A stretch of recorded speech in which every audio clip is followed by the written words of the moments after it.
आप सभी का हार्दिक स्वागत है। राजनीति विज्ञान का पेपर आप लोगों के हो चुका है और मैं दावे के साथ कह सकता हूं कि जिन विद्यार्थियों ने ये 6 घंटे के 10 वीडियो देखे हैं उनको जब पेपर मिला तब उनका आत्मविश्वास बहुत अधिक बढ़ा होगा। एक ज़बरदस्त पेपर आया, बहुत बढ़िया पेपर आया और हमने जो पिछले 5 दिन में जो मेहनत की, मुझे लगता है कि वो मेहनत साकार हो गई। मैं दावे के साथ कह सकता हूं कि जिन विद्यार्थियों ने इन मॉडल पेपर की पीडीएफ को पढ़ा है, जिन विद्यार्थियों ने ये 2 मॉडल पेपर के 7 वीडियो,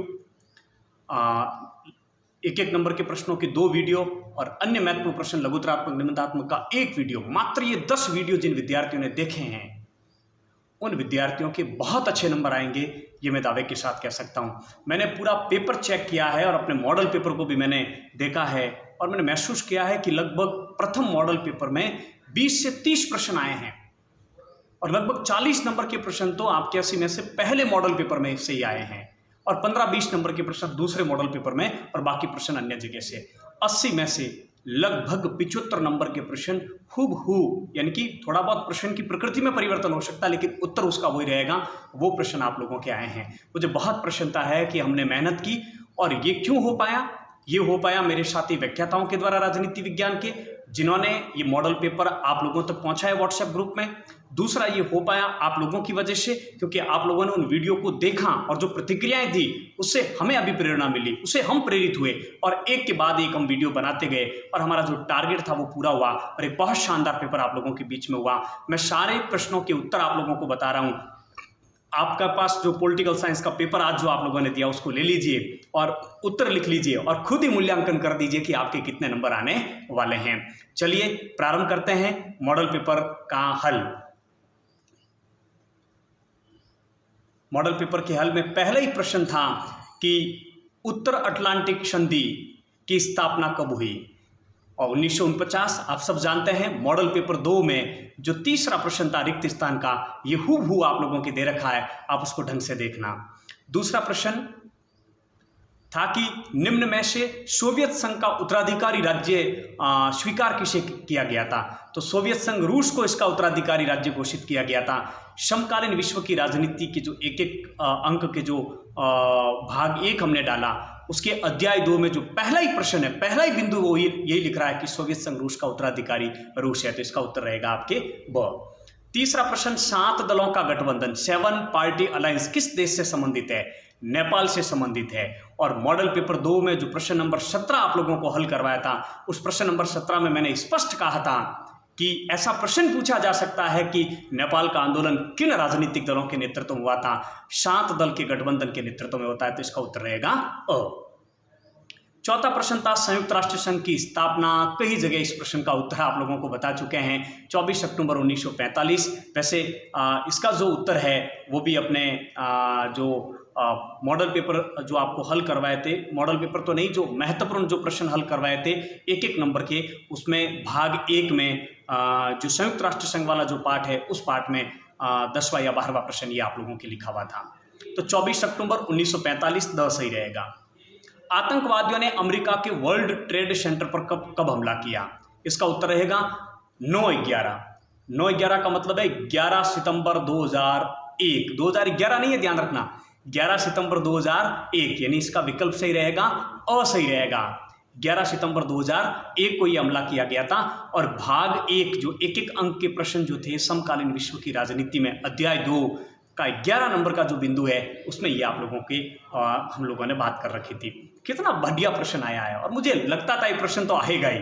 1992 में पृथ्वी सम्मेलन किस देश में आयोजित हुआ? ब्राजील में हुआ था। मॉडल पेपर 1 के अति लघुतरात्मक प्रश्न 5 में ये प्रश्न आप लोगों के हमने दे रखा था। उसके बाद है भारत में राज्य पुनर्गठन आयोग की स्थापना कब हुई? 1953 में हुई थी, 1953 में। ब इसका विकल्प सही रहेगा। भाग 2 जो एक अंक के महत्वपूर्ण प्रश्न के हैं, स्वतंत्र भारत की राजनीति, उस किताब के उसके पहले अध्याय का 25 नंबर का बिंदु है, वो ये आप लोगों के लिख रखा है। भारत के पहले चुनाव आयुक्त कौन थे? असही है, सुकुमार सेन। एक अंक के महत्वपूर्ण प्रश्न का जो वीडियो था भाग 2 उसके अध्याय 2 का 4थे बिंदु में लिख रखा है सुकुमार सेन। मैंने आप लोगों के पास प्रश्न की पीडीएफ भी पहुंचाई है, मैंने आप लोगों के पास उत्तर की पीडीएफ भी पहुंचाई है। आप उन प्रश्नों को देख लीजिए जो मैं प्रश्न बता रहा हूं और जो मैं उत्तर बता रहा हूं, उस पीडीएफ को जाकर चेक कर लीजिए। यही उत्तर और यही बातें वहां पर लिखी हुई है। इस पेपर जो आप मैं हल करवा रहा हूं, इस पेपर की हल की पीडीएफ भी मैं टेलीग्राम ग्रुप पे डालूंगा। आप टेलीग्राम से जुड़ सकते हैं, वहां से आप लोगों को प्राप्त हो सकती है। आप टेलीग्राम से नहीं जुड़ सकते हैं तो मेरे व्हाट्सएप नंबर आप लोग नोट कीजिए, 9252043821 पर आप लोग मैसेज कीजिए व्हाट्सएप, मैं आप लोगों को वहां भेज दूंगा। 9वां प्रश्न, मिल्कमैन ऑफ इंडिया के नाम से कौन मशहूर है, कौन प्रसिद्ध है? ब इसका सही होगा वर्गीस कुरियन। मॉडल पेपर 1 का जो प्रश्न 15 नंबर प्रश्न है, उसमें ऑपरेशन फ्लड क्या था वो दे रखा, उसमें हमने चर्चा की थी कि वर्गीस कुरियन जो है उनको मिल्कमैन ऑफ इंडिया के नाम से जाना जाता है। तो आप मॉडल पेपर 1 के प्रश्न नंबर 15 के उत्तर में देखें, आप लोगों को स्पष्ट मिलेगा। और जब हमने वीडियो बनाया था तो ये स्पष्ट कहा था कि इस प्रकार का प्रश्न पूछा जा सकता है। गरीबी हटाओ का नारा इंदिरा गांधी ने दिया था, आप सब लोग जानते हैं। इसका उत्तर होगा श।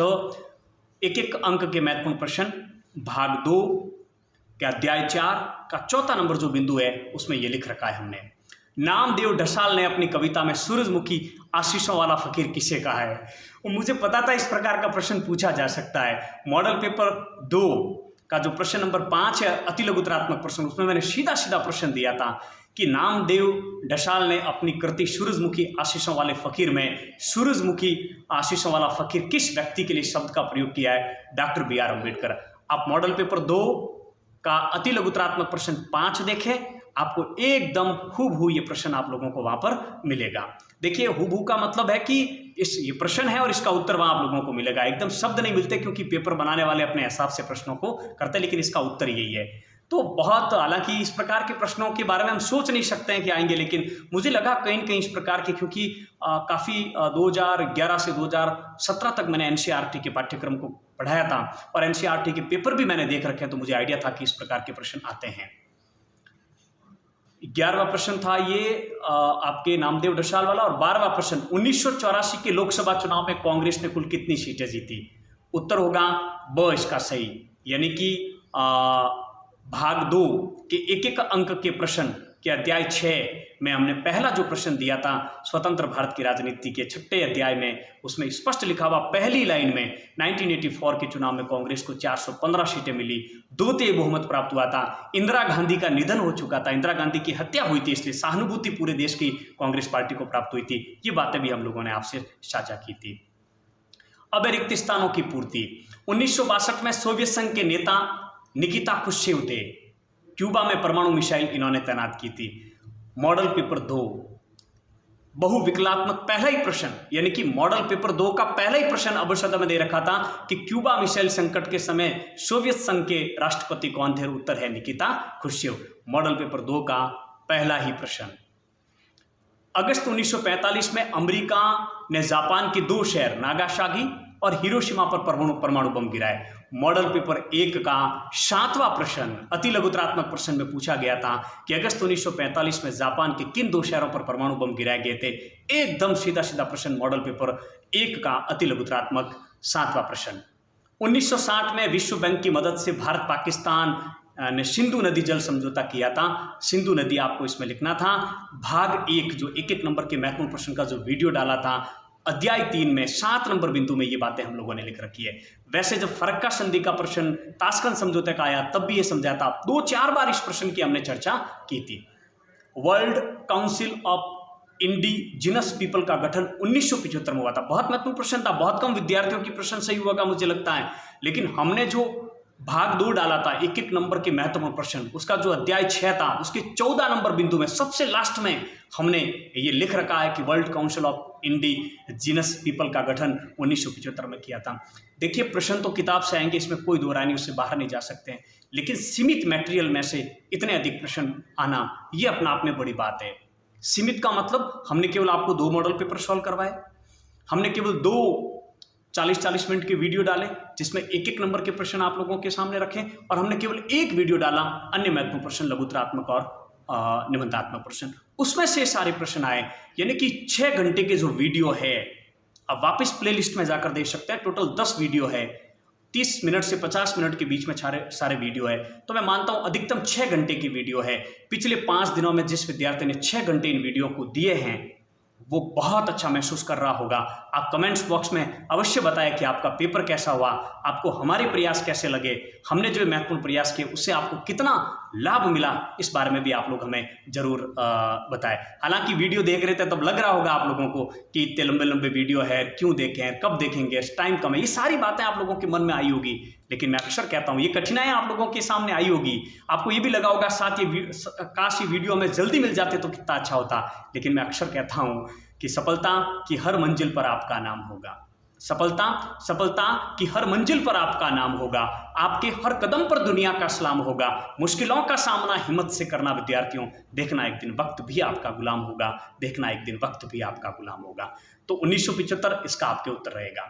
भारत का संविधान 26 नवंबर 1949 को अंगीकृत किया गया था, ध्यान रखना, लागू नहीं पूछा, अंगीकृत कब किया गया, 26 नवंबर 1949। भाग 1 जो आपने जारी किया था, एक एक अंक के प्रश्नों का, भाग 2 एक एक अंक के जो प्रश्न थे स्वतंत्र भारत में राजनीति के, उसके अध्याय 2 में 3 नंबर बिंदु जो है उसमें ये उत्तर आप लोगों का लिख रखा है। 1990 में राष्ट्रीय मोर्चे की सरकार ने किस आयोग की सिफारिशों को लागू किया, मंडल आयोग की सिफारिशों को लागू किया था। एक एक अंक के महत्वपूर्ण प्रश्न, भाग 2, एक नहीं है, भाग 2 का जो अध्याय 6 है उसका जो 2 नंबर बिंदु, उसमें हमने पूरा कॉन्सेप्ट क्लियर किया था, एकदम कॉन्सेप्ट क्लियर किया था कि मंडल आयोग की रिपोर्ट को 1990 में राष्ट्रीय मोर्चे की सरकार ने वीपी सिंह ने लागू किया और उसके बाद में मंडल मुद्दा हुआ था। आप वीडियो वापस देख सकते हैं, आप लोगों को सारे उत्तर वहां पर मिलेंगे। अति लघुतरात्मक एक नंबर के प्रश्न, द्वितीय महायुद्ध के समय मित्र राष्ट्रों में कौन कौन देश शामिल थे? 4 देशों के नाम मैंने लिख रखे हैं उस उत्तर वाले में, अमेरिका, सोवियत संघ, ब्रिटेन और फ्रांस। आपको याद आ रहा होगा भाग 1 जो हमने जारी किया एक नंबर के महत्वपूर्ण प्रश्नों का, उसमें जो 3 नंबर बिंदु है, विश्व राजनीति, समकालीन विश्व की राजनीति वाली किताब में 3 नंबर बिंदु है पहले अध्याय में, उसमें ये नाम हमने लिख रखे हैं। भारत व बांग्लादेश ने गंगा नदी के पानी की हिस्सेदारी के लिए किस संधि पर हस्ताक्षर किए? मॉडल पेपर 2 का चौथा ही प्रश्न, अति लघुतरात्मक, फरक्का संधि जो भारत बांग्लादेश के बीच में हुई थी 1996 में। संयुक्त राष्ट्र संघ की सुरक्षा परिषद के स्थायी देशों के नाम, अमेरिका, फ्रांस, ब्रिटेन, चीन और रूस। 2-3 बार वीडियो में इन सब का जिक्र किया। और भाग 1 जो आपके सामने लेकर आए थे एक एक अंक के महत्वपूर्ण प्रश्नों का, उसमें जो अध्याय 4 था उसका 17 नंबर बिंदु है, वहां इन 5 देशों के नाम लिख रखे हैं हमने। सुरक्षा की अपारंपरिक धारणा के 2 पक्ष बताइए। मॉडल पेपर 4 में अपारंपरिक धारणा के संदर्भ में इस बात की हमने इशारा जरूर किया था, लेकिन हूबहू हमने मानवता की सुरक्षा और विश्व की सुरक्षा के बारे में चर्चा नहीं की। तो ये एक ऐसा प्रश्न था जो हूबहू अपने मॉडल पेपर में से नहीं आया। इसका उत्तर होगा मानवता की सुरक्षा, विश्व की सुरक्षा। आशा करता हूं कि वर्ष भर आप लोगों ने भी तो अध्ययन किया है, तो एक आधा प्रश्न तो आप लोगों के इस प्रकार से सही हुआ ही होगा। ये बड़ा अच्छा प्रश्न था, जैविक हथियार संधि BWC सर्वप्रथम कब हुई? 1972 में हुई थी जैविक हथियार संधि। 151 से अधिक देशों ने इसके ऊपर हस्ताक्षर किए थे। समकालीन विश्व की राजनीति का भाग 1 जो हमने एक एक नंबर के महत्वपूर्ण प्रश्न का जारी किया था, अध्याय 5 में चौथा प्रश्न जो है उसमें ये सारी बातें आप लोगों के लिख रखी, सारी संधियां दे रखी मैंने वहां पर, उसमें ये भी है। मानवता की साझी विरासत में क्या शामिल है? एकदम हूबहू प्रश्न था। मानवता की साझी विरासत से आप क्या समझते हैं? मॉडल पेपर 1 में 18 नंबर प्रश्न, उसमें नीचे 2 लाइन में लिख रखा है पृथ्वी का वायुमंडल, अंटार्कटिका महाद्वीप, समुद्री सतह और बाहरी अंतरिक्ष, ये विश्व की साझी विरासत है। एकदम सीधा प्रश्न है मॉडल पेपर 1 का 18 नंबर। भारत में प्रथम 3 आम चुनाव में किस दल का प्रभुत्व रहा? प्रश्न ही दे दिया था आपका मॉडल पेपर 1 में, प्रश्न नंबर 14 कि प्रथम 3 आम चुनाव में कांग्रेस की जीत के कारण बताइए। तो ये तो प्रश्न में ही उत्तर हो गया आप लोगों की। तो मॉडल पेपर 1 में प्रश्न number 14। Communist party of India का विभाजन कब हुआ? 1964 में। सीपीआई का विभाजन हुआ 1964 में। एक एक अंक के महत्वपूर्ण प्रश्न का भाग जो 2 था उसके अध्याय 2 में 7वां जो बिंदु है उसमें हमने लिख रखा है कि 1964 में विभाजन हुआ। देखिए सीधा प्रश्न आया है, बॉम्बे प्लान से आप क्या समझते हैं? मॉडल पेपर 2 का 8वां प्रश्न, अति लघुतरात्मक। बॉम्बे प्लान 1944 में, 1944 में अर्देश्वर दलाल की अध्यक्षता में बॉम्बे के 8 उद्योगपतियों के समूह ने एक योजना बनाकर भारत सरकार को प्रस्तुत की कि भारत में नियोजित विकास होना चाहिए, सरकार को बड़े उद्योगों में, बड़े औद्योगिक क्षेत्रों में निवेश करना चाहिए। इसे ही हम बॉम्बे प्लान के नाम से जानते हैं। एकदम हूबहू प्रश्न है। 1989 में राष्ट्रीय मोर्चे की सरकार को किन दो परस्पर विरोधी राजनीतिक समूहों ने समर्थन दिया? जाते जाते हमने जो एक एक अंक के महत्वपूर्ण प्रश्न के जो वीडियो आपके लिए अपलोड किए थे और जो पीडीएफ आप लोगों तक भेजी थी, उसमें 2 नंबर जो भाग है स्वतंत्र भारत की राजनीति में जो छठा अध्याय है उसका तीसरा ही जो बिंदु है उसमें सबसे पहले मैंने लिख रखा है 1990 यानी कि 1990 में राष्ट्रीय मोर्चे की सरकार, और ब्रैकेट में एक साइड में तीर का निशान करके मैंने बताया कि वाम मोर्चा और भारतीय जनता पार्टी ने समर्थन दिया था राष्ट्रीय मोर्चा को कांग्रेस पार्टी को चुनाव से बाहर करने के लिए। ये बात हमने बोली थी, आप वापिस वीडियो देख सकते हैं। बहुजन समाज पार्टी के संस्थापक थे। मॉडल पेपर 1 में जो छठा प्रश्न था, हालांकि वो प्रश्न तो था DS फॉर का पूरा नाम लिखिए, लेकिन उसी प्रश्न के साथ मैंने आपको 1984 में बहुजन समाज पार्टी की स्थापना काशीराम जी के द्वारा की थी, ये बात आप लोगों को बताएगी। उसी में मैंने आप लोगों को बताया था बॉम्ब सेप के बारे में कि बॉम्ब सेप की स्थापना की गई थी जो दलितों के हितों का संगठन था। तो मॉडल पेपर 1 के 6 नंबर प्रश्न का वीडियो आप देखोगे तो इस प्रश्न का उत्तर मिलेगा काशीराम। अगला प्रश्न है बॉम्ब सेप का प्रमुख उद्देश्य क्या है? उसी मॉडल पेपर 1 के 6 नंबर प्रश्न में बॉम्ब सेप की मैंने फुल फॉर्म बताई थी। बॉम्ब सेप दलितों का एक संगठन है जो बहुजन के हितों की सुरक्षा के संदर्भ में इसका गठन किया गया था। बहुजन का तात्पर्य SC, ST, OBC और अल्पसंख्यक जो संख्या में बहुत अधिक है उनके हितों को लेकर बॉम्ब सेप ने अपनी मांगे लिखी थी। ये सरकारी कर्मचारियों का एक ट्रेड यूनियन है, इस बात का भी आपको ध्यान रखना। हालांकि सीधा सीधा हमने ये उद्देश्य वाला प्रश्न कहीं दिया नहीं था। चौथा प्रश्न, अब तो देखिए प्रश्न आपको आनंद आ गए होंगे जब आप लोगों ने प्रश्न देखे और आप लोगों ने ये वीडियो सुने हैं। तो आपने अभी तक यदि इस चैनल को सब्सक्राइब नहीं किया है तो अवश्य सब्सक्राइब करें। एक वीडियो 23 तारीख को आपका अंतिम जो बोर्ड का एग्जाम होगा उसके बाद हम एक वीडियो डालेंगे कि आपको प्रतियोगिता परीक्षाओं की तैयारी कैसे करनी चाहिए। वो वीडियो आपके साथ में हम लाइव आएंगे, लाइव आप लोगों से चर्चा करेंगे। तो आपके पास में नोटिफिकेशन पहुंचे, सब्सक्राइबर करें और अवश्य 23 तारीख को आप लोग, हम कोशिश करेंगे कि शाम को 6-7 बजे आप लोगों के साथ में लाइव रूबरू रहे। पहले हम एक पोस्ट भी इस संदर्भ में डाल देंगे, तो जरूर इसको सब्सक्राइब करें, अपने यार दोस्तों तक चैनल को जरूर शेयर करें, साझा करें, लोगों को जुड़ने के लिए कहें। आप समझ सकते हैं कि 5 दिन में हमारी मेहनत आप लोगों के लिए कितनी काम आई होगी। आगे की हम समय समय पर आप लोगों का मार्गदर्शन करते रहेंगे। चौथा प्रश्न था शीत युद्ध के दौरान शीत युद्ध के दौरान छोटे देश महाशक्तियों के लिए क्यों उपयोगी था? ये मेरा फेवरेट प्रश्न है वैसे, इसलिए तो मैंने मॉडल पेपर 1 में जो मेरी दृष्टि में जो सबसे अधिक महत्वपूर्ण प्रश्न थे उनको मैंने मॉडल पेपर 1 में रखा, और 40 नंबर के प्रश्न मॉडल पेपर 1 से हैं। आप लोगों के पास में मॉडल पेपर है, उस पेपर को पढ़िए वापिस और बोर्ड वाले पेपर को पढ़िए, आपको लगेगा कि काफी प्रश्न आए हैं। मॉडल पेपर 1 का 11वां प्रश्न, बड़ी महाशक्तियों ने छोटे देशों के साथ गठबंधन क्यों किया? इसका तात्पर्य है कि शीत युद्ध के दौरान छोटे देश महाशक्तियों के लिए क्यों उपयोगी थे, कोई 2 कारण बताइए। तो उनके भू क्षेत्र का उपयोग करने के लिए, संसाधनों पर नियंत्रण स्थापित करने के लिए, सैनिक ठिकाने स्थापित करने के लिए, आर्थिक मदद प्राप्त करने के लिए ये छोटे देश उनके लिए उपयोगी थे। कोई 2 पॉइंट आप लोगों को लिखने थे। आपके मतानुसार गुट निरपेक्षता की नीति ने भारत का हित साधन किया? कोई 2 तर्क दीजिए। यानी कि भारत की गुट निरपेक्षता की नीति के पक्ष में तर्क, भारत को गुट निरपेक्षता की नीति से क्या लाभ हुआ? और मॉडल पेपर 1 प्रश्न नंबर 10 में इसका उत्तर है राष्ट्रीय हितों का हम समर्थन कर पाए, और दूसरा दोनों महाशक्तियों से हमें अत्यधिक क्या प्राप्त हुआ? सहयोग प्राप्त हुआ, क्योंकि हम किसी भी गुट में शामिल नहीं थे। अतः दोनों महाशक्तियां चाहती थी कि भारत हमारे गुट में शामिल हो, दोनों महाशक्तियां चाहती थी कि भारत दूसरे गुट में शामिल नहीं होना चाहिए, और किसी भी गुट निरपेक्ष देश में शामिल, किसी भी महाशक्ति में शामिल नहीं होने के कारण हम उन मुद्दों का समर्थन कर पाए जो हमारी राष्ट्रीय हितों से जुड़े हुए थे। यह इसका उत्तर था। शॉक थेरेपी का संक्षिप्त में अर्थ बताइए। मॉडल पेपर 1 फिर से प्रश्न नंबर 8 अति लघुतरात्मक प्रश्न। शॉक थेरेपी आघात पहुंचाकर उपचार करना। पूर्व सोवियत संघ के जो देश थे, जो सत्तावादी साम्यवादी शासन व्यवस्था से थे, सोवियत संघ रूस के पतन के बाद में उन देशों का विश्व बैंक और अंतर्राष्ट्रीय मुद्रा कोष के नेतृत्व में उनमें पूंजीवादी उदारवादी जो व्यवस्था स्थापित की गई थी, उसके जो संक्रमण का जो काल था, उनको जो आघात पहुंचाकर जो उपचार किया गया, उसी को शॉक थेरेपी कहा गया था। बहुत अच्छा प्रश्न था, मेरा फेवरेट प्रश्न था, और ये प्रश्न आया, यही कारण था कि मॉडल पेपर 1 में प्रश्न था ये। सोवियत संघ के विघटन के 2 कारण, महत्वपूर्ण प्रश्न तो आपको मॉडल पेपर 1 में मिलेगा। और मॉडल पेपर 1 का क्वेश्चन नंबर 5 जो लघुतरात्मक है, उसमें सोवियत संघ के विघटन के हमने 4 कारण बताए थे, आपसे केवल 2 पूछे हैं, शीत युद्ध की समाप्ति हो गई। 2 परिणाम पूछे, ध्यान रखना, सोवियत संघ के विघटन के परिणाम, प्रभाव, शीत युद्ध की समाप्ति हो गई, नए राज्यों का उदय हुआ, एक ध्रुवीय विश्व अस्तित्व में आ गया, पूंजीवाद का प्रभाव बढ़ा, और भी कई कारण थे। श्रीलंका में लिट्टे की प्रमुख मांग क्या थी? 2 प्रश्न ऐसे हैं मॉडल पेपर 1 में जहां इस प्रश्न का उत्तर छुपा हुआ है। अति लघुतरात्मक प्रश्न 4 देख लीजिए, या मॉडल पेपर 1 का 17वां प्रश्न आप लोग देख लीजिए, उसमें हमने लिट्टे की चर्चा की।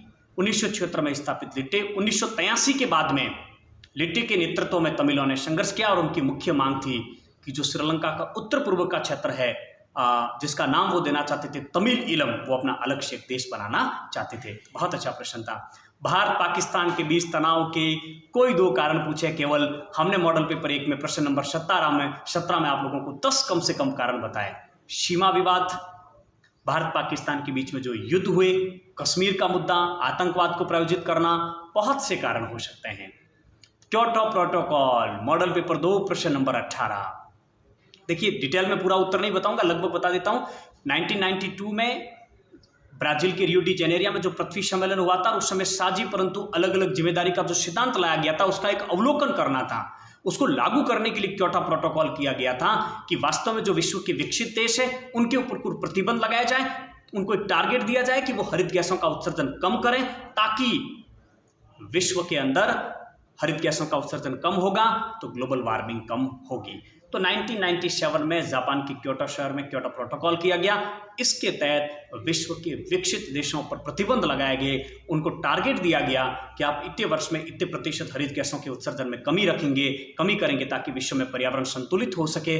ध्यान रखना, क्योटो प्रोटोकॉल की बाध्यता से विकासशील देशों को दूर रखा गया था, उनके ऊपर किसी प्रकार का प्रतिबंध लगाया नहीं गया था। बहुत अच्छा प्रश्न था। भारत के स्वतंत्र होते ही उसके समक्ष अनेक चुनौतियां थी, किन्हीं 2 को संक्षेप में बताइए। 2 प्रश्न में इसका उत्तर आप ढूंढ सकते हैं।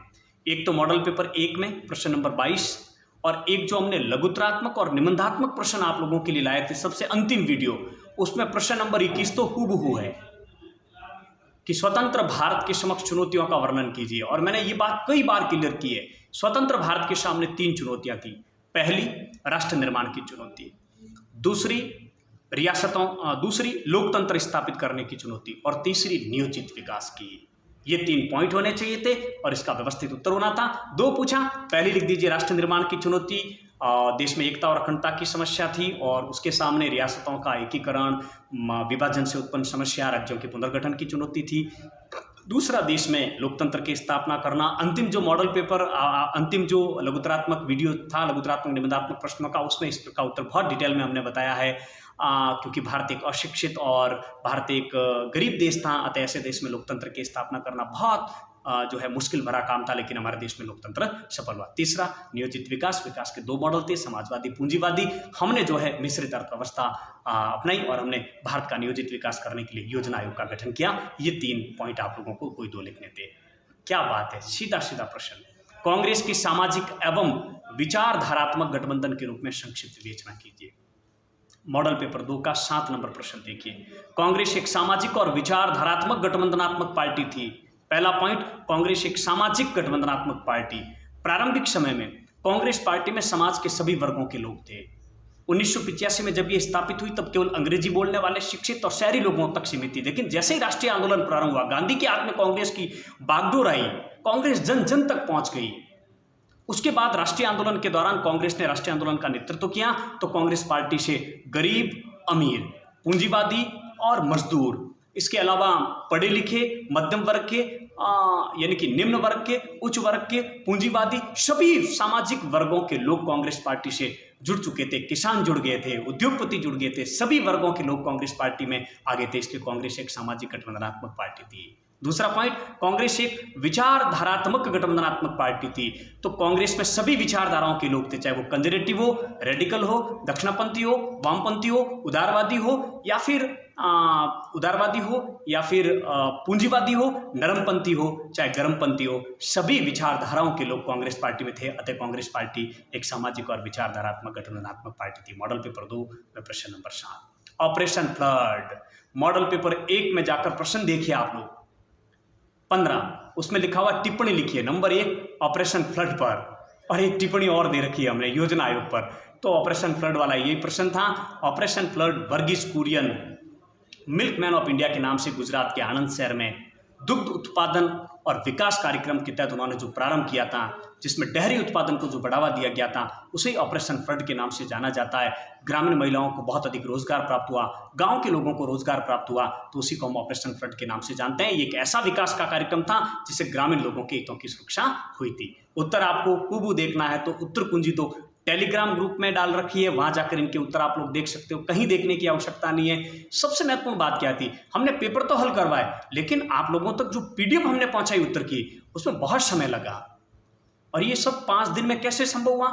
मेरे 2 मित्रों ने, एक विद्यार्थी ने और एक मेरे छोटे भाई ने इसमें बहुत अधिक सहयोग किया, हनुमान सेन और प्रवीण सिंह राजपुरोहित। आप दोनों का बहुत बड़ा सहयोग रहा, तब मैं इन सारे पेपर को कुछ को टाइप भी करवा पाया, कुछ को मैं सभी की पीडीएफ बनाना, उन पीडीएफ को बनाकर आप लोगों तक पहुंचाना, प्रश्न बनाना, प्रश्नों को हल करवाना, बहुत मेहनत चाहिए। 5 दिन हमने यूँ मानिए आप लोगों के लिए समर्पित कर दिए थे। उसी का परिणाम था कि आप लोगों तक ये 6 घंटे की वीडियो पहुँचे 10, और जो वीडियो जिन विद्यार्थियों ने देखे हैं, मैं मान सकता हूँ कि जिसने पूरे इन वीडियो को देखा है वो मान रहा होगा कि वास्तव में अंतिम समय में इस वीडियो ने हमारे आग में घी का कार्य किया, आपकी तैयारी को और धारदार बनाया, आपके लिए रामबाण साबित हुए ये वीडियो। और मुझे बहुत प्रसन्नता है कि हमारी मेहनत आप लोगों के काम आई। प्रश्न नंबर 14, प्रीवी पर्स से आप क्या समझते हैं? मॉडल पेपर 1 में प्रश्न नंबर 23 में टिप्पणी लिखो का प्रश्न है, उसमें दे रखा है प्रीवी पर्स। प्रीवी पर्स रियासतों के शासक जब द इंस्ट्रूमेंट्स ऑफ एक्सेक्शन पर हस्ताक्षर किए, विलय पत्र पर हस्ताक्षर किए, तो उसके बदले में उनको प्रीवी पर्स दिया गया भारत सरकार के द्वारा। उनको वेतन भत्ते और संपत्ति रखने का जो अधिकार दिया गया, उसको प्रीवी पर्स के नाम से जाना जाता है। पंडित नेहरू ने प्रीवी पर्स को लेकर कई जगह असंतोष प्रकट किया, लेकिन वो समाप्त नहीं कर पाए। इंदिरा गांधी जैसे ही प्रधानमंत्री बनी, उन्होंने प्रीवी पर्स का विरोध किया। उन्होंने कहा ये लोकतंत्र, ये संविधान में दिए गए समानता के प्रावधानों के विपरीत है, अतः ये समाप्त होना चाहिए।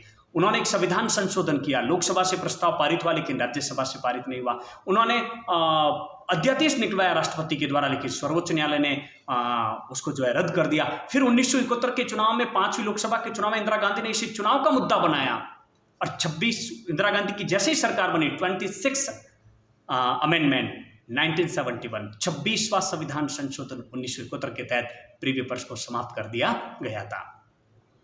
चिपको आंदोलन के कारण और परिणाम बताइए। मॉडल पेपर 2 में प्रश्न नंबर 19 में पूरा चिपको आंदोलन आप लोगों को समझा रखा है, आप वहाँ से देख सकते हैं। सुंदरलाल बहुगुणा के नेतृत्व में उत्तराखंड के लोगों ने, जंगल में रहने वाले लोगों ने अपने खाद्य जो है कृषिगत औजारों के निर्माण हेतु अंगू के पेड़ को काटने की सरकार से अनुमति मांगी, उन्होंने अनुमति नहीं दी, और एक बहुराष्ट्रीय कंपनी को, उन्होंने खेल सामग्री का निर्माण करने वाली बहुराष्ट्रीय कंपनी को पेड़ों को काटने की अनुमति दी थी।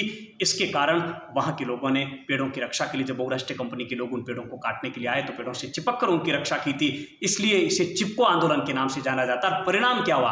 परिणाम ये हुआ कि सरकार ने उस बहुराष्ट्रीय कंपनी के साथ किया गया एग्रीमेंट कैंसिल कर दिया, और 15 वर्षों तक हिमालयी क्षेत्र में वनों को काटने पर क्या लगा दिया? प्रतिबंध लगा दिया। और भी शराब वितरण का भी विरोध किया गया, जल जंगल जमीन के मुद्दों पर भी जो है वहाँ के लोगों ने मांग की थी। उन्होंने कहा स्थानीय हितों की सुरक्षा, स्थानीय जो संसाधन उनके ऊपर हमारा अधिकार है, तो ये वाला उत्तर इसमें रहेगा। लोकसभा चुनाव 2004 के पश्चात अनेक महत्वपूर्ण मामलों पर अधिकतर दलों के बीच व्यापक सहमति बनी। यहाँ 2004 छोड़ दो, भले 1989 भी कह सकते हैं। प्रश्न दे रखा है मॉडल पेपर 1 में प्रश्न नंबर 20, अत्यधिक प्रतिस्पर्धा होने के बावजूद भी राजनीतिक दलों में कई मुद्दों पर सहमति है। टोटल 4 मुद्दे। मॉडल पेपर 1 प्रश्न नंबर 20। आप कम से कम 25 से 30 प्रश्न मॉडल पेपर 1 से हैं। नई आर्थिक नीति को लेकर सभी राजनीतिक दल एक सहमत थे। अन्य पिछड़े वर्ग के राजनीतिक दावों को लेकर, सामाजिक दावों को लेकर सभी राजनीतिक दल एक थे। विचारधारा की जगह कार्य सिद्धि को महत्व दिया गया था कि विचारधारा भले राजनीतिक दलों की अलग अलग हो, हमारी सरकार बननी चाहिए। भाजपा और कांग्रेस के गठबंधन में ऐसे ऐसे राजनीतिक दल शामिल हुए थे जो भाजपा और कांग्रेस की विचारधारा से सहमत नहीं थे। क्षेत्रीय दलों के महत्व को सभी राजनीतिक दलों ने स्वीकार किया था। अब आगे दीर्घ उत्तरीय 100 शब्दों में इनके उत्तर देने थे। आपके मतानुसार सोवियत, मैंने कहा था आपके मतानुसार, आपके अनुसार इस प्रश्न का उत्तर क्या होगा? ऐसे प्रश्न आएंगे कौशलात्मक प्रश्न, और देखिए आया आपके मतानुसार सोवियत संघ का विघटन क्यों हुआ? कोई 3 कारण बताइए।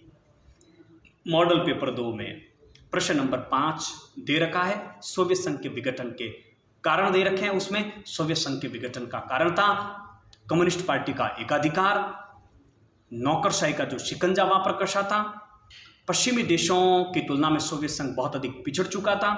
लोगों को लोकतंत्र और अपने विचारों की अभिव्यक्ति का अधिकार वहां पर नहीं था। मिखाइल गोर्बाचेव के द्वारा जो सुधार किए गए थे और उन्होंने तत्कालीन कारण आप लोगों को बताया था, लोगों में संप्रभुता और राष्ट्रवाद की भावनाओं का उभार आना भी सोवियत संघ रूस के विघटन के कारण थे। केवल 3 पूछे, मतलब 3, मैंने आपको पहले ही कहा था 3 नंबर का प्रश्न 3 पॉइंट, 4 नंबर का प्रश्न 4 पॉइंट, 2 नंबर का प्रश्न 2 पॉइंट। भारत का रूस के साथ घनिष्ठ संबंध है, आपके मतानुसार भारत को इससे क्या लाभ हुआ? लघुतरात्मक और निबंधात्मक प्रश्न का जो अंतिम वीडियो था उसका प्रश्न नंबर 14 में इसका उत्तर था। प्रश्न को समझिए, भारत रूस के साथ घनिष्ठ संबंध रहा है। शीत युद्ध के दौरान भी भारत और सोवियत संघ के बीच में घनिष्ठ संबंध रहा है। भारत के प्रधानमंत्री पंडित जवाहरलाल नेहरू समाजवादी विचारधारा के समर्थक रहे हैं। भारत भले शीत युद्ध में किसी भी गुट में शामिल नहीं हुआ, लेकिन भारत का झुकाव हमेशा सोवियत संघ रूस की तरफ रहा था। तो हमारे अनुसार भारत को इससे बहुत अधिक लाभ हुआ। पहला लाभ क्या हुआ? 1971 में जो हमने सोवियत संघ रूस के साथ में जो संधि की थी, उस संधि का परिणाम ये हुआ था कि सोवियत संघ रूस ने हमें आर्थिक सहयोग, हमें हथियार उपलब्ध करवाए थे 1971 के युद्ध में, उसी बदौलत हमारी जीत हुई। दूसरा, हमारे व्यापार में बढ़ोतरी हुई। संयुक्त राष्ट्र संघ की सुरक्षा परिषद में भारत की स्थायी सदस्यता का हमेशा से सोवियत संघ रूस ने समर्थन किया। इसके अलावा रूस भारत का बहुत अच्छा मित्र है। इससे हमेशा राष्ट्रीय और अंतर्राष्ट्रीय स्तर की राजनीति में भारत को लाभ प्राप्त हुआ था। और सामाजिक तत्व सब जगह होते हैं, आप लोगों को पता है। रोड से जो है डीजे निकल रहा है तो मेरी आवाज़ प्रभावित हो रही है। 2 मिनट हम कोई दूसरी बात कर लेते हैं, अगला प्रश्न, उसके बाद हम लोग चर्चा करेंगे। तो हमारा टारगेट है कि अगला जो वीडियो आएगा वो प्रतियोगिता परीक्षाओं की आप लोगों को कैसे तैयारी करनी चाहिए। मेरा मानना है कि 12th के बाद जो स्नातक विद्यार्थी करता है, उन 3 वर्षों में वो अपने ज़िंदगी के साथ खिलवाड़ करता है, वो सही ढंग से पढ़ नहीं पाता है। कला वर्ग के विद्यार्थी के लिए बहुत महत्वपूर्ण है कि बीए प्रथम वर्ष, द्वितीय वर्ष और तृतीय वर्ष में यदि सही ढंग से वो अध्ययन कर ले तो उसकी सफलता सुनिश्चित हो जाती है। तो ये बहुत महत्वपूर्ण है कि आप लोग अभी से तैयारी में जुटे और हमारे YouTube चैनल से जुड़िए। हम आप लोगों को तैयारी करवाएंगे, कैसे तैयारी करनी है आप लोगों को बताएंगे, क्या पढ़ना चाहिए क्या नहीं पढ़ना चाहिए, इसके संदर्भ में जानकारी देंगे। और ये वीडियो 23 को अपलोड करेंगे, लाइव आएंगे इस वीडियो में तो। और उसके बाद हम कक्षा 6 से 12 तक की NCERT आप लोगों को पढ़ाएंगे। सभी प्रतियोगिता परीक्षाओं में NCERT की किताबों से प्रश्न पूछे जाते हैं, हम आप लोगों को NCERT पढ़ाएंगे। इसके अलावा या तो इस चैनल पर या एक नए चैनल पर 11वीं के बच्चे जो इस बार उत्तीर्ण होकर 12th में आएंगे, उन बच्चों को पूरी पॉलिटिकल साइंस हम लोग पढ़ाएंगे। क्योंकि हमने देखा है कि केवल 5 दिन में आप लोगों को इतना लाभ मिला है, तो क्यों ना हम राजनीति विज्ञान के 18 अध्याय जो हम YouTube के माध्यम से पढ़ाएं, ताकि विद्यार्थी जो है इससे लाभान्वित हो सके। आप जुड़े रहें, चैनल को सब्सक्राइब करें, चैनल को अधिक से अधिक शेयर करें। आप लोगों को लगता है कि हमारी बातें, हमारी मेहनत से आप लोगों को लाभ हो सकता है, तो आप अवश्य इससे जुड़े रहें। अगला प्रश्न, वैश्विक राजनीति में पर्यावरण की चिंता के कोई 3 कारण बताइए। हालांकि खूब इस प्रश्न की हमने कहीं चर्चा नहीं की, लेकिन बहुत सामान्य प्रश्न था। पर्यावरण की चिंता का पहला कारण है कि ओजोन परत में छिद्र होना, जिसके कारण रियो डी जेनेरियो में सम्मेलन हुआ। दूसरा कारण, जैविक विविधता कम हो रही है, क्योंकि जंगलों को काटा जा रहा है। जंगल कटेंगे तो जीव जंतु नष्ट हो जाएंगे। स्वच्छ जल की कमी आ रही है, पॉल्यूशन बढ़ रहा है, ग्लोबल वार्मिंग बढ़ रही है। तो बहुत से कारण हो सकते हैं। आप लोगों ने पर्यावरण प्रदूषण पर खूब से निबंध लिखे होंगे, पर इसकी चर्चा हमने हूबहू नहीं की, तो भी आपका उत्तर दे सकते हैं। लेकिन इसके अथवा का जो प्रश्न था, क्योंकि आपको तो एक प्रश्न करना है, पृथ्वी सम्मेलन में पर्यावरण को लेकर साझी परंतु अलग अलग जिम्मेदारी को स्वीकार किया गया, इस कथन की विवेचना कीजिए। मॉडल पेपर 1 का प्रश्न नंबर 7 में उत्तर दे रखा है। रियो डी जेनेरियो के इस सम्मेलन में इस बात पर सहमति बनी कि साझी संपदा है, समस्याएं साझी है, लेकिन जिम्मेदारी अलग अलग है। क्योंकि पर्यावरण को सबसे ज्यादा नुकसान किन देशों ने पहुंचाया? विकसित देशों ने। अतः पर्यावरण प्रदूषण को रोकने, हरित गैसों के उत्सर्जन में कमी लाने की जिम्मेदारी सबसे अधिक किसकी होनी चाहिए? विकसित देशों की होनी चाहिए। और इस बात को स्वीकार कर लिया गया, और ये विकासशील देशों की एक बहुत बड़ी जीत थी। तो बहुत बढ़िया प्रश्न था। मॉडल पेपर 1 में 7 नंबर इसका उत्तर है। प्रथम पंचवर्षीय योजना पर अपने विचार व्यक्त कीजिए। मॉडल पेपर 2 में प्रश्न नंबर 15 है। प्रथम पंचवर्षीय योजना और दूसरी पंचवर्षीय योजना के बीच में अंतर बताइए। आपको केवल प्रथम पंचवर्षीय योजना की बात लिखनी है। योजना आयोग के द्वारा 15 मार्च 1950 को योजना आयोग का गठन किया गया। प्रथम पंचवर्षीय योजना 1951 में लागू की गई, जिसके सूत्रकार थे KN राज। पहली पंचवर्षीय योजना में कृषि पर ध्यान दिया गया। भाखड़ा नगर बांध जैसी बहुउद्देशीय परियोजनाओं का निर्माण किया गया, जिससे भारत में कृषि के क्षेत्र में ग्रामीण क्षेत्रों को विशेष रूप से लाभ प्राप्त हुआ। अगला प्रश्न, अथवा में भारत में निजी क्षेत्र बनाम सार्वजनिक क्षेत्र में मध्यम मार्ग अपनाया गया, इस कथन पर अपने विचार कीजिए। लघुतरात्मक और निबंधात्मक प्रश्नों का जो हमने वीडियो लास्ट में जारी किया था उसके प्रश्न नंबर 5 में इसको दे रखा है। देखिए, निजी क्षेत्र और सार्वजनिक क्षेत्र यानी कि आज़ादी के समय विकास के 2 मॉडल थे। निजी क्षेत्र का मतलब पूंजीवादी मॉडल, सार्वजनिक क्षेत्र का मतलब साम्यवादी मॉडल। लेकिन हमने न तो पूंजीवादी मॉडल अपनाया न हमने साम्यवादी मॉडल अपनाया, हमने मिश्रित अर्थव्यवस्था अपनाई। इसका मतलब है कि हमने मध्यम मार्ग अपनाया। मध्यम मार्ग का तात्पर्य है कि महत्वपूर्ण जो उपक्रम थे वहां पर तो निवेश किसने किया? भारत सरकार ने। और कुछ क्षेत्र निजी क्षेत्रों के लिए भी खुले रखे गए, यानी कि निजीकरण भी था और सार्वजनिकरण भी था, लेकिन ज्यादा जिम्मेदारी किसकी थी? सरकार की थी। और यही कारण था कि दक्षिणापंथी और वामपंथी दोनों विचारधाराओं के लोगों ने इस मिश्रित मॉडल की आलोचना की, क्योंकि दक्षिणापंथी चाहते थे पूंजीवादी मॉडल अपनाए भारत सरकार और वामपंथी विचारधारा के लोग चाहते थे कि साम्यवादी मॉडल अपनाए भारत सरकार। तो हमने पूंजीवादी मॉडल और समाजवादी मॉडल दोनों में से जो अच्छी अच्छी बातें थी उसको ग्रहण करके हमने मिश्रित मॉडल अपनाया। यही हमारे इसके ऊपर विचार रहेंगे। कांग्रेस 1967 का आम चुनाव किन परिस्थितियों में लड़ा और इसका क्या जनादेश रहा? बहुत अच्छा प्रश्न है, इसलिए मॉडल पेपर 2 में प्रश्न नंबर 23। स्पेशली ये प्रश्न मैंने बाद में बनाया, पहले बनाया हुआ नहीं था मेरे, और इसका उत्तर भी मैंने हाथ से लिखकर आप लोगों के पास पीडीएफ में भेजाया। 1967 के चुनाव के दौरान कांग्रेस पार्टी की परिस्थितियां बहुत विकट थी। 1962 में पिछले कार्यकाल में चीन का आक्रमण हुआ, 1964 में नेहरू जी का निधन हुआ, 1965 में पाकिस्तान ने भारत पर आक्रमण किया, 66 में शास्त्री जी का निधन हो जाता है, अकाल पड़ जाता देश में। पहली बार कांग्रेस पार्टी पंडित नेहरू के बिना चुनावी मैदान में थी। उसी दौरान कई प्रकार की सांप्रदायिक दंगे हुए, महंगाई बढ़ गई, बेरोजगारी बढ़ गई, भूखमरी देश में आ गई, अकाल पड़ गया, मानसून विफल हो गया। इन सारी परिस्थितियों में कांग्रेस पार्टी ने चुनाव लड़ा था। इसके चुनाव के परिणाम को राजनीतिक भूकंप की संज्ञा दी जाती है, हमने ये भी पढ़ रखा है। और कांग्रेस को 9 राज्यों में जो है पराजय का सामना करना पड़ा। 9 राज्यों में कांग्रेस पार्टी की सरकार नहीं बनी। वो 9 राज्य कौन थे उसके बारे में भी हम लोगों ने चर्चा की थी। तो ये सारा इसका उत्तर रहेगा। केंद्र में तो कांग्रेस को बहुमत मिला, बहुत कम मिला, इतनी कम सीटें और इतने कम मत कांग्रेस पार्टी को कभी भी नहीं मिले। आम चुनाव 1971 कांग्रेस की पुनर्स्थापना का चुनाव साबित हुआ, इस कथन की व्याख्या कीजिए।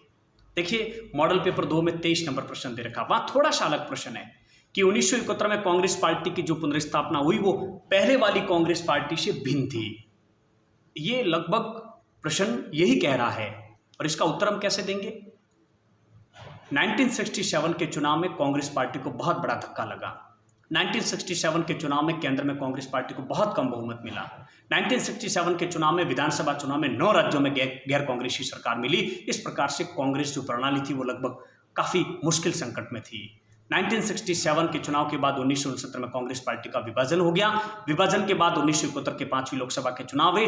इंदिरा गांधी के सामने बहुत बड़ी चिंता थी, सिंडिकेट के नेताओं से लड़ना था।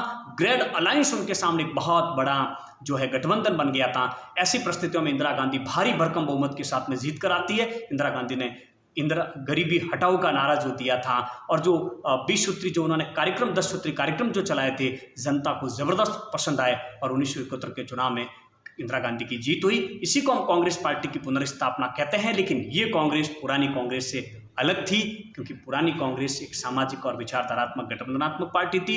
पुरानी कांग्रेस में गुटों में तालमेल बैठाने की क्षमता थी। कांग्रेस पार्टी का संगठनात्मक ढांचा पुरानी कांग्रेस पार्टी का ज्यादा मजबूत था। पुरानी कांग्रेस पार्टी केवल एक नेता पर निर्भर नहीं थी, ये कांग्रेस पार्टी केवल इंदिरा गांधी के नेतृत्व पर निर्भर थी। तो ये कुछ पॉइंट के माध्यम से इस बात को स्पष्ट करना जरूरी नहीं कि मैं जो बोल रहा हूं वही आपने उत्तर लिखा है। लगभग इसके इर्द गिर्द का उत्तर आप लोगों ने लिखा, तो आप लोगों को नंबर मिलेगा, आप लोग निश्चिंत रहिए।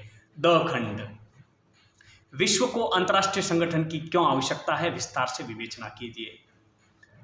मॉडल पेपर 1 में प्रश्न नंबर 6 और प्रश्न नंबर 21 जो दे रखे हैं उन दोनों का मिलाकर जो इस प्रश्न का उत्तर है। वर्तमान समय में प्रथम विश्व युद्ध के बाद राष्ट्रसंघ की स्थापना हुई, द्वितीय विश्व युद्ध के बाद में संयुक्त राष्ट्र संघ की स्थापना हुई। वर्तमान परिस्थितियों में शीत युद्ध की समाप्ति के बाद में एक ध्रुवीय विश्व है। ऐसी परिस्थितियों में अंतर्राष्ट्रीय संगठन की बहुत अधिक आवश्यकता है। क्या पॉइंट हो सकते हैं?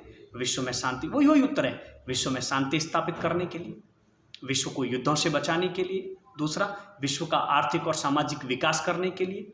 तीसरा, विश्व की साझी समस्याओं के समाधान के लिए, क्योंकि विश्व की ऐसी समस्याएं जिनका समाधान कोई अकेला देश कर नहीं सकता है। अतः उन समस्याओं का समाधान करने के लिए पूरे विश्व के सहयोग की आवश्यकता रहती है और इस प्रकार का सहयोग अंतर्राष्ट्रीय संगठन के माध्यम से प्राप्त किया जा सकता है। विश्व की साझी समस्याओं के समाधान के लिए विश्व में विभिन्न प्रकार की समस्याएं, जैसे अंतर्राष्ट्रीय आतंकवाद है, ग्लोबल वार्मिंग है, महामारी जो हो रही है, प्रदूषण की जो समस्याएं, ऐसी समस्याओं के समाधान के लिए विश्व के सभी देशों को एक साथ एक मंच पर एकत्रित करने में अंतर्राष्ट्रीय संगठन काफी सहयोग कर सकता है। एक ध्रुवीय विश्व में अमेरिका की ताकत पर अंकुश लगाने के लिए, अमेरिका की गलत नीतियों का विरोध करने के लिए संयुक्त राष्ट्र संघ के माध्यम से विश्व के सारे देश एक मंच पर आ सकते हैं। तो पूरे विश्व का विकास करने के लिए, युद्धों को रोकने के लिए, विवादों के समाधान के लिए अंतर्राष्ट्रीय संगठन की महती आवश्यकता है। इस प्रकार से इसका उत्तर आप लोगों को देना था। भारत को सुरक्षा परिषद का स्थायी सदस्य बनने के पक्ष में तर्क दीजिए। महत्वपूर्ण प्रश्न है, तो आपको मिलेगा मॉडल पेपर 1 में प्रश्न नंबर 21। भारत जनसंख्या की दृष्टि से विश्व का दूसरा सबसे बड़ा देश है। भारत विश्व का सबसे बड़ा लोकतंत्रात्मक देश है। भारत ने संयुक्त राष्ट्र संघ की सभी पहलकदमियों में भाग लिया है। भारत ने शांति अभियानों में महत्वपूर्ण योगदान दिया है। भारत नियमित रूप से संयुक्त राष्ट्र संघ के बजट में अपना योगदान दे रहा है और विश्व की 1/5वां भाग जनसंख्या हिंदुस्तान में निवास कर रही है। भारत विश्व शांति का समर्थक है। भारत विश्व में शांति स्थापित करने के लिए हमेशा तत्पर रहता है। भारत संयुक्त राष्ट्र संघ का संस्थापक सदस्य है। अतः हम कह सकते हैं कि भारत को सुरक्षा परिषद में स्थायी सदस्यता प्राप्त होनी चाहिए। मॉडल पेपर 1 प्रश्न नंबर 21 बहुत अच्छा प्रश्न है। भारत विभाजन के परिणामों को लिखिए। अंतिम जो वीडियो डाला था लघुतरात्मक और निबंधात्मक प्रश्न, उसका प्रश्न नंबर 23 में था। भारत पाक विभाजन के परिणाम ये हुए, लाखों की संख्या में लोगों को विस्थापित होना पड़ा। पाकिस्तानी क्षेत्रों से हिंदू भारत में आए और भारत के क्षेत्र से मुसलमान पाकिस्तानी क्षेत्रों में गए। लाखों की संख्या में लोगों को विस्थापित होना पड़ा। इस विस्थापन के दौरान लोगों को मजबूरन अपना घर बार छोड़ना पड़ा। सदियों से जहाँ निवास कर रहे थे, एकाएक रातों रात उनको अपना घर बार छोड़कर जाना पड़ा। आपने फिल्म देखी होगी सनी देओल की, मुझे नाम याद नहीं आ रहा, गदर फिल्म, उसमें आपने स्थितियाँ देखी होगी। महिलाओं पर अत्याचार हुए, महिलाओं के साथ में बुरा व्यवहार किया गया, जबरन उनको शादी करनी पड़ी, तो महिलाओं के साथ अत्याचार हुए, बच्चों पर अत्याचार हुए, हिंसक अलगाव था, व्यापक स्तर पर सांप्रदायिक दंगे हुए, भौतिक संपत्ति तक का बंटवारा हुआ। तो ये कुछ इसके जो है क्या थे, परिणाम थे। रजवाड़ों के विलय पर सरकार के नजरिए को स्पष्ट कीजिए। मॉडल पेपर 1 में प्रश्न नंबर 22 पूरा लिखना था। ब्रिटिश भारत के दौरान ब्रिटिश सरकार के द्वारा रजवाड़ों को, रियासतों को 3 विकल्प दिए गए थे। भारत में शामिल हो जाए, पाकिस्तान में शामिल हो जाए या अपना कोई स्वतंत्र देश बना ले। भारत के लिए बहुत बड़ी चिंतित इन रियासतों का एकीकरण करना। कांग्रेस पार्टी ने, भारत सरकार ने सख्ताई का रूप अपनाया कि कैसे भी करके रियासतों को भारत में शामिल करना है। 565 रियासतें लगभग भारत में थी। सौराष्ट्र में, उड़ीसा में जैसे कई राज्यों में बहुत अधिक मात्रा में रियासतें थी। इन रियासतों को शामिल करना हमारे लिए सबसे महत्वपूर्ण था। पंडित सरदार वल्लभ भाई पटेल के नेतृत्व में रियासती विभाग में पटेल ने एक इंस्ट्रूमेंट ऑफ द एक्सेक्शन एक विलय पत्र बनाया। अधिकांश रियासतों ने उस विलय पत्र पर हस्ताक्षर किए। उस रियासतों ने जिन विलय पत्र पर हस्ताक्षर किए उसके बदले में उनको प्रिवी पर्स दिया गया। सरदार पटेल को भारत के एकीकरण का महत्वपूर्ण नायक माना जाता है। भारत के लोक पुरुष के नाम से जाने जाने वाले सरदार वल्लभ भाई पटेल का इसमें बहुत महत्वपूर्ण योगदान था। भारत सरकार का नजरिया क्या था? अधिकतर रियासतें भारत में शामिल होना चाहती थी। वो भारतीय भूखंड से जुड़ी हुई थी, क्योंकि भारत सरकार का रुख बहुत लचीला था। भारत सरकार का रुख इसलिए लचीला था कि भारत ने, जो रियासत भारत में शामिल हो रही थी, उसकी विशेष परिस्थितियों को ध्यान में रखते हुए उनको कई प्रकार की स्वायत्तताएं दी। 1970 के तहत हमने जम्मू कश्मीर को विशेषाधिकार दिए। अनुच्छेद 370 के तहत हमने जम्मू कश्मीर को विशेष रियासतें दी, स्वायत्तता दी। अनुच्छेद 371 के तहत भी हमने पहाड़ी राज्यों को विशेष रूप से अधिकार दे रखे हैं। तो भारत सरकार ने बहुत से राज्यों को विशेष दर्जा, हम कह सकते हैं, उनको स्वायत्तता दी। भारत सरकार का रुख लचीला था। तो देखिए, भारतीय संघ में अधिकांश रियासतें मिलना चाहती थी, भारत सरकार का रुख लचीला था। लेकिन हम क्षेत्रीय अखंडता का हमारे लिए मुख्य मुद्दा था कि कैसे भी करके देश की एकता और अखंडता सुरक्षित रखनी है। उसी तो रियासतों का एकीकरण हमारे लिए होना बहुत जरूरी है। मणिपुर, हैदराबाद, जम्मू कश्मीर जैसी कुछ रियासतों की दिक्कत रही थी, बाद में उनका भी विलय भारत में हो गया। अथवा में था आम चुनाव 1971 कांग्रेस की पुनर्स्थापना का चुनाव साबित हुआ। इस कथन की पुष्टि कीजिए। ये वापस कहां से आ गया?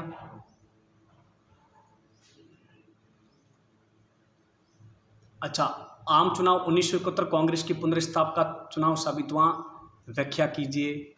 अच्छा, ये वापस डबल ले लिया उन्होंने। 23वां प्रश्न, शायद 22वां हमने हल कर दिया ना, 22वां। एक मिनट।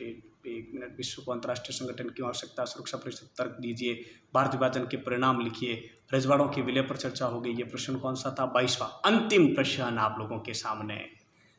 मुझे लग रहा है कि जिन विद्यार्थियों ने ये वीडियो आए थे, एक वीडियो देखकर जिन्होंने आगे वीडियो नहीं देखे, उनको बड़ा प्रायश्चित हो रहा होगा, या जिन लोगों ने स्किप करके वीडियो देखी या जल्दी जल्दी में देख लिए, या जिन्होंने पूरे वीडियो देखे हैं, उनको तो आनंद आ गया होगा। मैं चाहता हूं कि आप लोग अपने कमेंट्स बॉक्स में अवश्य बताएं हमारे प्रयास कैसे थे। आप लोगों का तो बहुत बहुत आभार है कि आपने ये वीडियो देखे, इसलिए तो हम ये वीडियो बना पाए। ताड़ी विरोधी आंदोलन के उदय व सफलता की विवेचना कीजिए। सीधा सीधा प्रश्न हमने कहीं नहीं दे रखा था, लेकिन मॉडल पेपर 1 का प्रश्न नंबर 8 था, अति लघु उत्तरात्मक, उसमें हमने ताड़ी विरोधी आंदोलन की चर्चा की थी। महिलाओं का आंदोलन था, शराब बिक्री के विरुद्ध आंदोलन था।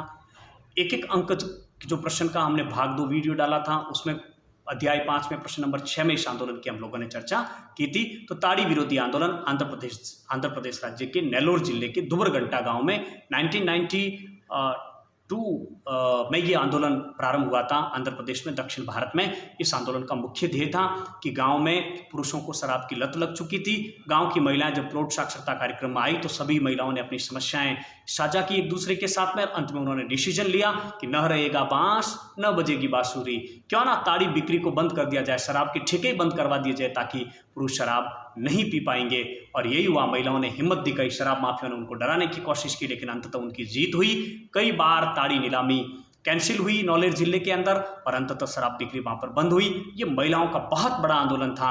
महिलाओं के हितों की तरफ, महिलाओं की विभिन्न समस्याओं की तरफ इसने पूरे भारत का नहीं पूरे विश्व का ध्यान इसकी तरफ आकर्षित किया। तो ताड़ी बिक्री बंद करो का ये इस प्रकार का आंदोलन था। लेकिन अथवा वाला प्रश्न स्पष्ट दे रखा था आप लोगों को, नर्मदा बचाओ आंदोलन। मॉडल पेपर 1 में प्रश्न नंबर शायद 19 रहेगा। नर्मदा बचाओ आंदोलन गुजरात की नर्मदा नदी के ऊपर 2 बड़ी बांध परियोजनाएं प्रस्तावित थी, नर्मदा सागर मध्य प्रदेश में और सरदार सरोवर गुजरात में। गुजरात की सरदार सरोवर परियोजना को लेकर बहुत बड़ा आंदोलन हुआ मेघा पाटेकर के नेतृत्व में। और भी नर्मदा नदी पर 300 बड़े बांध, कुछ छोटे बांध, मझले बांध प्रस्तावित थे, उसको लेकर बहुत बड़ा विरोध आंदोलन हुआ। इन नर्मदा बचाओ आंदोलन के लोगों का कहना था कि इन बड़ी बांध परियोजनाओं से हमें नुकसान होता है, हमें विस्थापित होना पड़ रहा है, हमारी जीविका, संस्कृति, सभ्यता नष्ट हो रही है, पर्यावरण का संतुलन बिगड़ रहा है, जैव विविधता समाप्त हो रही है, पारिस्थितिक संतुलन बिगड़ रहा है, बहुत सी समस्याएं आ रही है। इस कारण से बड़ी बांध परियोजनाएं नहीं बननी चाहिए। लेकिन इसके जो बांध परियोजना के समर्थक थे, उनका मानना था कि 3 राज्यों के लोगों को पानी प्राप्त होगा, नौकायान में, मनोरंजन में इस पानी का उपयोग कर सकते हैं, बिजली उत्पादन में इस पानी का उपयोग किया जा सकता है, अकाल के दौरान सिंचाई सुविधा में इस पानी का उपयोग किया जा सकता है, पेयजल में इस पानी का उपयोग किया जा सकता है। ये नर्मदा बचाओ आंदोलन के पक्ष में नर्मदा बचाओ आंदोलन नर्मदा नदी पर बड़ी बांध परियोजनाओं के पक्ष में तरक दिए गए। परिणाम क्या हुआ? परिणाम ये हुआ कि भारत सरकार ने वर्ष 2003 में राष्ट्रीय पुनर्वास नीति बनाई और उसके तहत ये प्रावधान किया गया कि बड़ी बांध परियोजनाएं भी जरूरी है देश के विकास के लिए, लेकिन लोगों के हितों की सुरक्षा भी जरूरी है। अतः जो लोग विस्थापित हो रहे हैं, जो इन बड़ी बांध परियोजनाओं से लोग प्रभावित हो रहे हैं, उन लोगों को पुनर्वास, उन लोगों को वापस बसाने की जिम्मेदारी भी सरकार की है। मैंने लास्ट में लिख रखा है, मॉडल पेपर 1 में से 20 प्रश्न आए, यानी कि 40 नंबर के प्रश्न तो जरूर होंगे। मॉडल पेपर 2 में से लगभग 12 प्रश्न आए, 10 से 20 नंबर के प्रश्न रहेंगे, शेष प्रश्न अन्य भागों से आए। खैर, मेरे कहने से कुछ नहीं होगा, आप लोग खुद अपने मॉडल पेपर को देखें, मॉडल पेपर को आकलन करें आप लोग कि किस प्रकार के प्रश्न आप लोगों के आए और किस प्रकार से आप लोगों ने तैयारी की। मैं एक बार पुनः आप सभी का बहुत बहुत आभार व्यक्त करना चाहता हूं। मैं मेरे सभी मित्रों का जिन्होंने आप लोगों तक ये वीडियो पहुंचाए, मैं आभार व्यक्त करना चाहूँगा आप लोगों का कि आप लोग मुझे बिना जानते हुए, बिना किसी परिचय के आप लोगों ने मेरे YouTube पर लाखों वीडियो पढ़े, लेकिन आपने मेरे वीडियो देखे, उन पे विश्वास किया। मुझे खुशी इस बात की है कि मैं आप लोगों की उम्मीद पर खरा उतर पाया और प्रत्यक्ष को प्रमाण की आवश्यकता नहीं है। हमने जो सीमित मैटर आप लोगों को दिया, हमने जो 6 घंटे के जो वीडियो डाले 10, उन वीडियो में से 75 नंबर के प्रश्न आना और उसके इर्द गिर्द से पूरा मॉडल पेपर बनना मेरे लिए बहुत खुशी की बात है। मुझे बहुत प्रसन्नता इस बात की है कि मैं विद्यार्थियों के हित में कुछ कर पाया।